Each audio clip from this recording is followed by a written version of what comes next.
Olá pessoal, sejam bem-vindos, sejam todos bem-vindos aí a esta aula. Hoje vamos falar sobre a abolição gradual da escravidão no Brasil.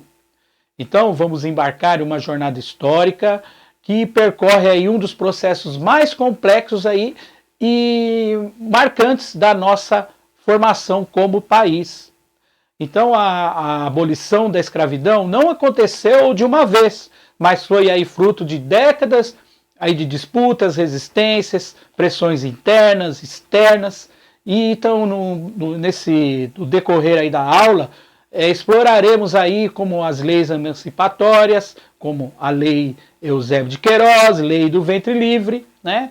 Então vamos entender também o contexto econômico e social do segundo reinado e refletindo aí sobre os impactos que essas transformações tiveram aí para os negros libertos e para a sociedade brasileira aí como um todo, né? Então, gente, para a gente compreender esse processo, nos ajuda aí a refletir sobre questões que ainda estão presentes em nossa sociedade, como a desigualdade social, a desigualdade racial e a exclusão social, né? Então vamos aí começar? Então, pessoal, continuando aí com a nossa aula, né? Então sejam bem-vindos. Então hoje a aula terá o tema, né, abolição gradual e da escravidão no Brasil. E nesse tema vamos abordar as leis e o processo histórico que culminaram no fim da escravidão do Brasil, bem como os impactos desse processo para a sociedade brasileira contemporânea. Então, gente, como está dizendo o nosso primeiro slide aqui, o tema abolição gradual da escravidão no Brasil é um dos mais complexos e impactantes da história nacional, pois envolve aí diversas leis, pressões sociais, políticas, econômicas, que culminaram aí, após tudo isso, a abolição, o final da escravidão com a Lei Áurea em 1888. Então, para compreendermos, é importante aí analisar o período histórico do segundo reinado, né, que foi de 1840 a 1889 com Dom Pedro II. E as diferenças e fases e resistências, né, e as adaptações dos senhores de escravos e a influência internacional, especialmente a britânica, e os impactos, né, das leis emancipatórias a respeito aí da escravidão. Então o tema abolição gradual no Brasil é um dos mais, como dissemos, é um dos mais complexos, pois envolve diversas leis e tudo mais, né? Então, gente, vamos falar um pouquinho aí a respeito do contexto histórico, né? A respeito aí do contexto histórico. Então, gente, vamos aí para começar a entender, então, durante o segundo reinado, que foi de 1840 a 1889, a escravidão era essencial para a economia do Brasil. Com o Brasil aqui com os sistemas de plantation, né, grandes plantações, grandes latifúndios, necessitava dessa mão de obra. Como o Brasil tinha lá muitas plantações de café, açúcar, algodão, isso tudo baseado na mão de obra escrava, que continuou aí a existir ainda por muitos anos. Então, durante o segundo reinado, o Brasil era uma das últimas nações ocidentais a manter o sistema de escravidão, enquanto grande parte do mundo, especialmente as nações industrializadas da Europa, já haviam abolido a prática. Então, o Brasil ele tinha muita dependência econômica, né, da escravidão. Então, a economia brasileira, especialmente a produção de café, açúcar e algodão, dependiam profundamente do trabalho escravo, que gerava aí grandes resistências também na abolição, né? Então, a economia brasileira dependia realmente, né, dessa mão de obra escrava, justamente com as suas grandes plantações de café, especialmente no Sudeste, e utilizavam a mão de obra escrava em grande escala. E esse modelo econômico gerava resistência à abolição, já que os senhores de escravos não queriam abrir mão dos lucros e do poder. Então a economia brasileira, sobretudo no setor agrícola, dependia fortemente dos trabalhos escravos, particularmente nas grandes plantações de café, açúcar e algodão. A elite proprietária de terras e escravos resistiam vigorosamente a qualquer tentativa de reforma, mantendo o país atrelado ao tráfico negreiro e à exploração de mão de obra escravizada. Então, Dom Pedro II, que subiu ao trono em 1840, ele enfrentou aí uma constante pressão, né, da Grã-Bretanha para abolir os escravizados no Brasil. Então, a lei de 1831, que declarava livres todos os escravos que entrassem no Brasil após a data, o tráfico negreiro internacional era tecnicamente ilegal, mas foi pouco cumprido, ganhando um apelido, né, essa lei foi colocada só para lei para inglês ver, né, tinha esse tema, né, esse modo de falar, e essa lei de 1831, que declarava aí os escravizados livres, os que chegavam aqui no Brasil, era só uma lei aí, só para inglês ver. Então, dentro de todo esse contexto, surgiu o que? A Lei Eusébio de Queiroz. Então, essa lei de Eusébio de Queiroz proibiu o tráfico de escravizados para o Brasil, em proposta à pressão britânica, e isso marcou aí o início de uma redução do tráfico internacional de escravos. Então, essa lei, né, era uma das primeiras tentativas significativas de combater o tráfico de escravizados. Então, foi a Lei Eusébio de Queiroz, prorrogada em 1850. E essa lei era uma resposta à pressão internacional, principalmente a Grã-Bretanha, que proibiu a importação de escravizados para o Brasil. Embora tenha sido uma vitória importante, a escravidão ainda persistia internamente. Então, proibiram a trazida, né, as pessoas virem da África por intermédio aí dos navios negreiros para serem escravizados aqui no Brasil. Mas, tecnicamente, aqui no Brasil ainda existia aí os escravos, né, os escravizados. Então, qual foi o impacto dessa lei, né? Então, como repressão ao tráfico, então o tráfico interno de escravizados do Nordeste para o Sudeste, por exemplo, aumentou, favorecendo a produção cafeeira nas grandes fazendas, né? Então, uma das tentativas, isso significativa, né, foi essa lei Eusébio de Queiroz. Então, a lei estabeleceu que o tráfico africano seria terminantemente proibido. Os navios negreiros seriam capturados pela Marinha Brasileira com a ajuda da Marinha Britânica. E os envolvidos no tráfico seriam severamente punidos. Então, eles colocaram uma lei bem rígida, bem pesada, para evitar que as pessoas burlassem a lei e eles arriscassem aí a ser presos e ser aí envolvidos aí, né, e severamente punidos. Então, esse foi um golpe também significativo ao sistema escravista do Brasil, né? Pois a chegada de novos escravizados foi drasticamente reduzida. Então, e contudo, o impacto imediato foi uma reorientação interna do tráfico de escravizados. Então, deslocando-o das regiões nordeste, onde a economia já estava em declínio, para o sudeste, onde a produção cafeeira crescia excepcionalmente.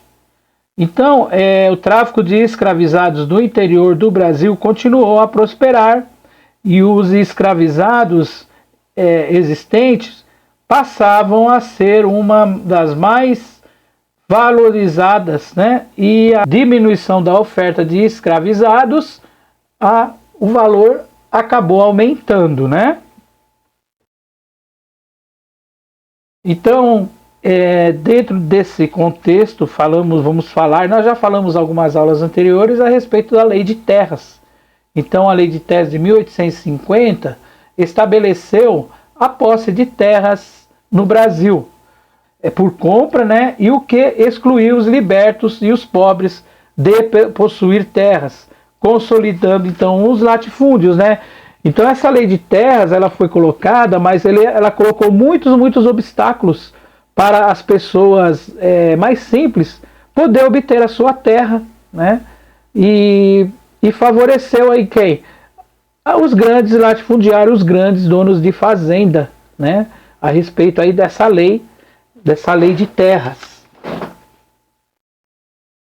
Então, a lei de terra, né, que foi colocada em 1850 e fez uma transformação aí na estrutura fundiária, né? Então, em 1850 aí foi prorrogada a lei de terras, que estipulava a posse de terras no Brasil, que só poderia ser obtida por compra, encerrando o antigo sistema de cismaria. E a intenção dessa lei era organizar as estruturas fundiárias do país, mas na prática ela consolidou o controle das terras pelos grandes proprietários, excluindo os libertos e trabalhadores pobres. Então, gente, a lei de terras acabou consolidando, né, os latifúndios. A lei de terras consolidou o sistema de latifundiários no Brasil, beneficiando aí os grandes proprietários e dificultando o acesso à terra para os escravizados libertos e os trabalhadores pobres. Sem acesso à terra, a maioria dessas pessoas foram obrigadas a aceitar trabalhos precários ou permanecer em situações de dependência.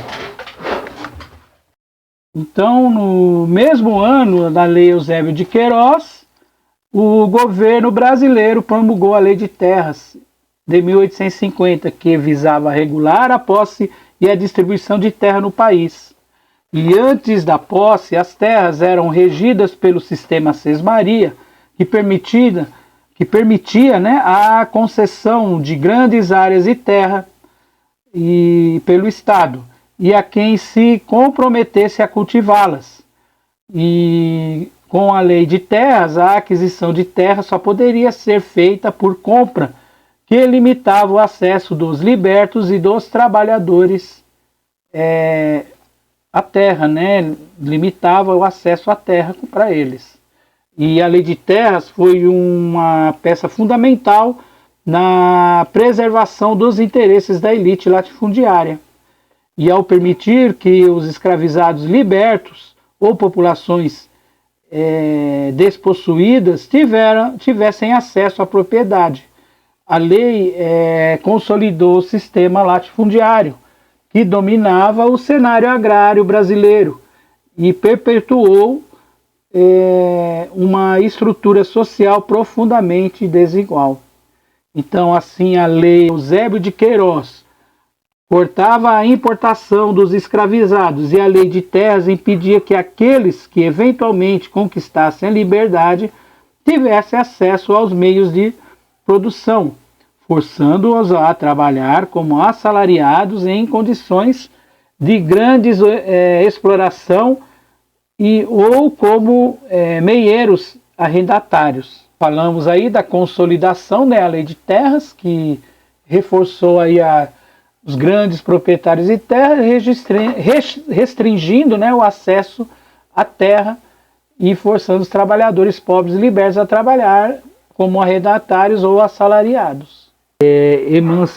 Falando agora, gente, das leis, então o caminho para a abolição total, marcado por uma série de leis, as mais importantes foram a Lei do Ventre Livre, em 1871, a Lei do Sexagenário, em 1885, e essas leis foram passos intermediários para a abolição total, mas foram limitadas em seus efeitos práticos, como veremos aí nos próximos slides, né? Então, a Lei do Ventre Livre libertava os filhos de mulheres escravizadas nascidos a partir da prorrogação da lei, mas determinava que eles permanecessem sob tutela dos senhores até 21 anos. Então, tecnicamente, essa pessoa nascia escravizada e até os 21 anos ele era obrigado a trabalhar aí para os senhores donos dos escravos, né? Então, a Ventre Livre, prorrogada, né, em 1871. Aí vem aí a Lei do Sexagenário, que foi em 1885, declarava livre os escravizados com mais de 60 anos. Então, na prática, essa lei tinha pouco impacto, já que poucos escravizados atingiam essa idade, né? As pessoas com 60 anos, no modo geral, os escravos, eles não duravam 60 anos de idade, né? Porque um trabalho muito duro durante a vida toda, e acabava que a expectativa de vida era muito baixa, né? Então, essa lei também foi uma lei inócua, que não, na prática não funcionava, né? Aí, finalmente, gente, apareceu aí a Lei Áurea, que decretou finalmente aí a libertação, né, de todos os escravizados. Então, a Lei Áurea de 1888 foi assinada no dia 13 de maio de 1888 pela Princesa Isabel, abolindo aí oficialmente a escravidão no Brasil, mas sem prever que a integração dos ex-escravizados aí na sociedade, né? Então, na prática também, a lei foi uma lei aí que, tudo bem, né, libertou todos os escravizados, mas, porém, o Estado abandonou essas pessoas, né? Então, a abolição da escravidão, embora uma conquista importante, foi realizada sem qualquer tipo de compensação ou apoio aos libertos. Não foram criadas políticas públicas para integrar esses indivíduos à sociedade. E muitos ex-escravizados permaneceram nas mesmas fazendas, trabalhando em condições precárias como assalariados e arrendatários. Então, né, sem o governo ter dado um apoio a essas pessoas, acabaram que, né, para muitos, ficou na mesma, né, na mesma situação.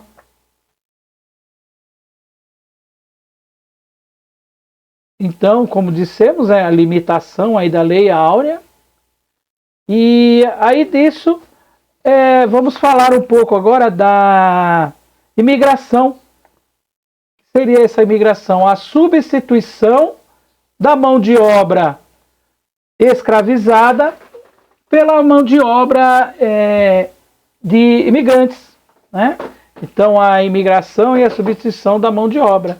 Então, com a abolição e a imigração europeia foi incentivada pelo governo para substituir a mão de obra escrava, agravando ainda mais a exclusão dos libertos no mercado de trabalho. Então, eles incentivavam as pessoas a vir para o Brasil para trabalhar, e muitas vezes faziam até propagandas, né, que eles estavam distribuindo terras, mas chegando aqui eles eram obrigados a trabalhar para para os grandes latifundiários, né, nas suas plantações. Então, a imigração, né, após aí a abolição, os europeus vieram para trabalhar nas fazendas, e especialmente nas plantações de café, e isso agravou a exclusão dos negros libertos, que competiam por empregos com os imigrantes europeus, frequentemente preferidos pelos empregadores. Assim, muitos libertos ficaram à margem do mercado de trabalho. E a exclusão social dos negros após a abolição foi uma realidade devastadora. Sem acesso à terra, educação e trabalho digno, a maioria dos libertos foi forçado a viver em condições de extrema pobreza. A ausência de políticas inclusivas perpetuou a uma sociedade profunda e desigual e segregada, né? Então, o racismo estrutural no Brasil tem suas raízes na escravidão e na forma do que como o país lidou aí com a abolição. Sem políticas de reparação ou inclusão, os negros permaneceram marginalizados, e essa exclusão que perpetuou ao longo das décadas, resultando as disparidades socioeconômicas que perduram aí até nos dias de hoje.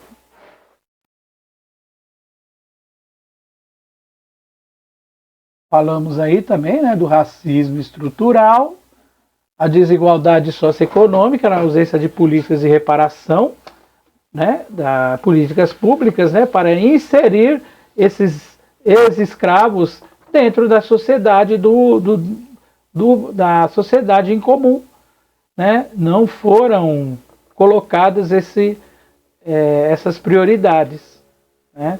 Então, os impactos aí na relação trabalhista também, né, com a exploração continuada aí dos trabalhadores, tanto libertos como também os imigrantes. Não pensem que os imigrantes vieram aqui, eles tiveram vida fácil, não.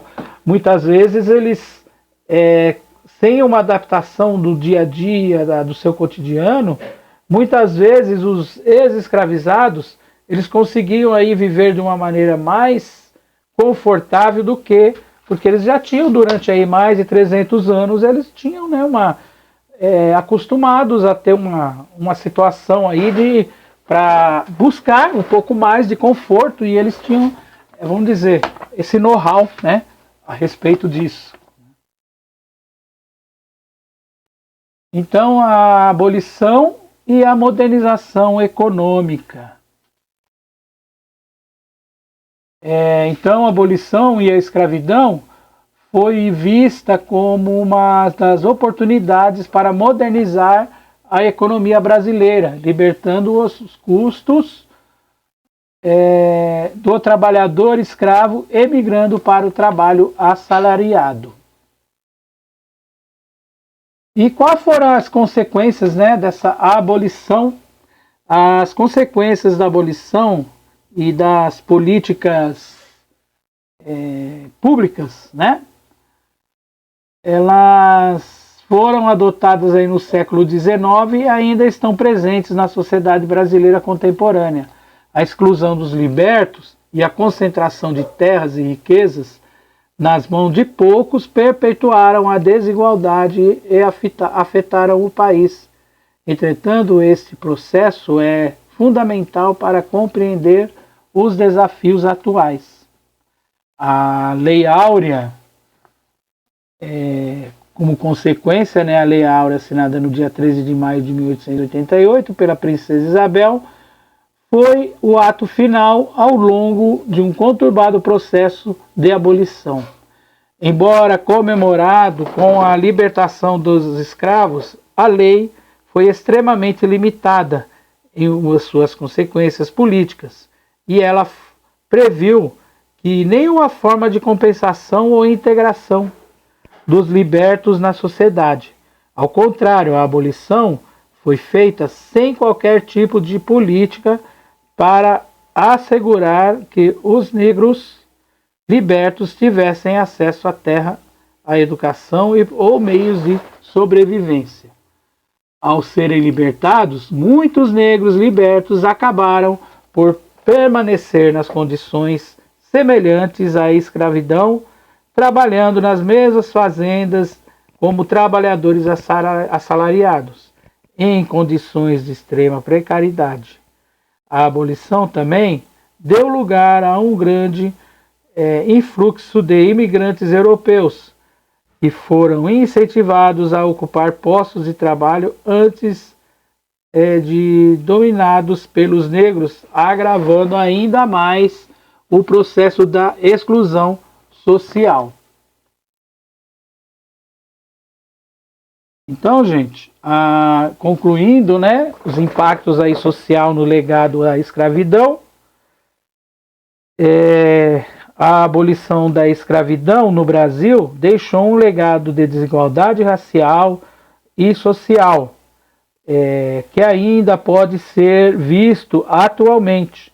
Os negros libertos foram em sua maioria, relegados às margens da sociedade, sem acesso à terra, educação ou trabalho digno, perpetuando ciclos de pobreza e exclusão. E essas marginalizações foram reforçadas por políticas públicas que ignoraram a necessidade de integrar esses indivíduos na economia formal. As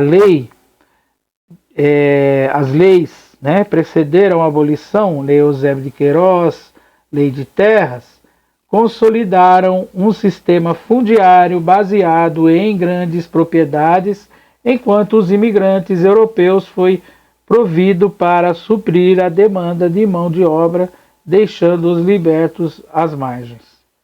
Então, o racismo estrutural resultante desse processo ainda influencia profundamente a sociedade brasileira, e a disparidade dessa renda, a disparidade de renda e concentração fundiária e a falta de oportunidades para a população negra são consequências diretas da ausência das políticas de reparação e inclusão no período pós-abolição. Então, pessoal, chegamos ao final da nossa aula sobre a abolição gradual da escravidão no Brasil. E ao longo aí desse percurso, vimos como o fim da escravidão foi um processo lento, marcado por leis que, apesar dos avanços, permaneceram aí muitos escravizados em condições precárias até a abolição definitiva aí com a Lei Áurea em 1888. Embora a escravidão tenha sido concluída oficialmente, os negros libertos foram deixados aí à margem da sociedade, sem acesso à terra, educação ou um trabalho digno. E esse legado de exclusão e desigualdade reverbera aí na sociedade brasileira. Isso nos dias de hoje, né, influenciando aí as condições raciais e sociais que enfrentamos hoje. Então, gente, a história da abolição é, portanto, fundamental para entendermos aí os desafios que ainda aí precisamos superar como nação e o passado, né, que teve esse impacto aí no nosso presente. É isso, gente. Até mais. Até a próxima aula aí. E um abraço a todos e fiquem com Deus. Tchau, tchau.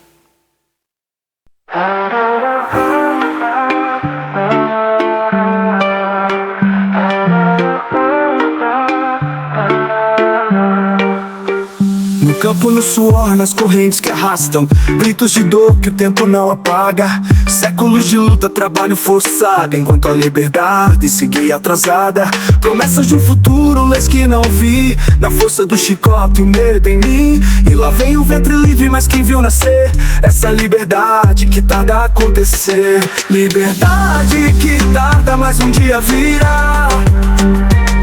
Nos olhos de um povo que não quer mais chorar. A lei áurea assinada, mas o que mudou? Nos campos, nos becos, o negro ficou. Eusébio falou do tráfico a proibir, mas as terras quem tem, quem pode repartir. Uma lei que divide, o pobre excluir. A esperança, meu irmão, pra onde foi fugir? Chegou o sexagenário, liberdade aos velhos, mas quem vive até lá, com tantos castigos, a promessa quebrada, a vida que segue, mas no fundo do peito a chama ainda ferve. Liberdade que tarda, mas um dia virá. Nos olhos de um povo que não quer mais chorar. A lei áurea assinada, mas o que mudou? Nos campos, nos becos, o negro ficou.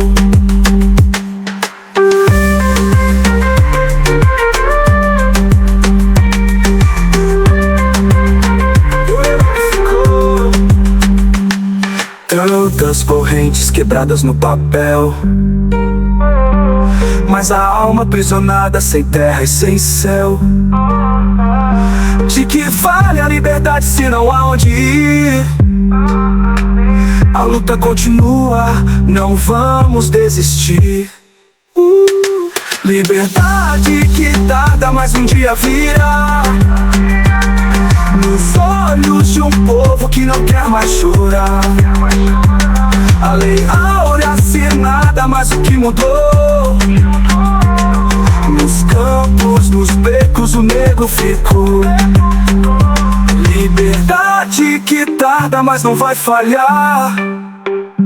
É no grito do povo que vai se encontrar. Nos passos firmes de quem sempre resistiu. A verdadeira abolição um dia vai surgir. No campo, no suor, nas correntes que arrastam, gritos de dor que o tempo não apaga. Séculos de luta, trabalho forçado, enquanto a liberdade seguia atrasada. Promessas de um futuro, leis que não vi, na força do chicote, o medo em mim. E lá vem o ventre livre, mas quem viu nascer essa liberdade que tarda a acontecer. Liberdade que tarda, mas um dia virá. Nos olhos de um povo que não quer mais chorar. A lei áurea assinada, mas o que mudou? Nos campos, nos becos, o negro ficou.